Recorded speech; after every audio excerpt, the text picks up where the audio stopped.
And President Trump is calling his meeting with his French counterpart, an important step toward ending the war in Ukraine.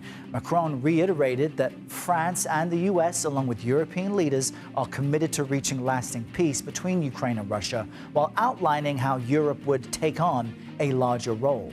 And to talk more about that meeting, let's bring in CBS News senior White House correspondent Weijia Jiang. Weijia, great to connect with you again this morning. I was fascinated to see not just what was said in the Oval Office, but the body language between the French president and the U.S. president, the hand on Macron's knee that he picked up and placed back to Trump. Did anything substantive come out of the meeting as far as we can tell?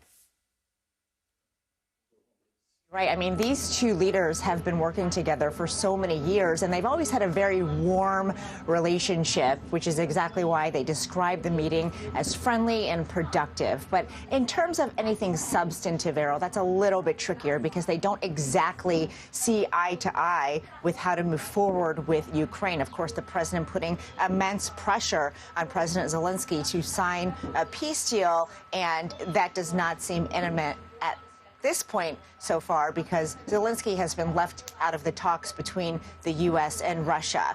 But Macron did talk at length about what needs to be done to get there. And he said, it really is all about security assurances for Ukraine because they've been in this boat before and they've seen how Russia has violated terms in the past. And so it's about getting an ironclad agreement, which at the end of the day is what Trump wants as well, Errol. So the two also participated in a call with other leaders of G7 countries. That unit is going to be really important to decide how to bolster Ukraine if the war comes to an end.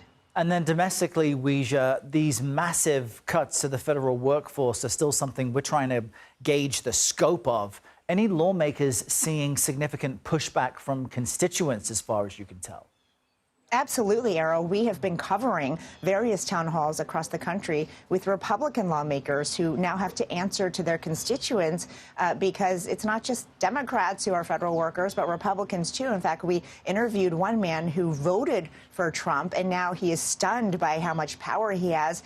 And these Americans are expressing their frustration and outrage to the lawmakers, asking, why aren't you doing more? Essentially blaming members of Congress for not really checking Trump's power here. One lawmaker, Rich McCormick down in Georgia, after his town hall and after he heard from dozens of angry people, admitted yesterday during a podcast that he does think things are moving too fast and that there needs to be an impact study on the departments with all these mass firings. So we will see if it has any impact in practice, but certainly they are feeling the heat to do something about how their constituents are feeling. Yeah, you're exactly right about that. Weijia Jiang, thank you so much.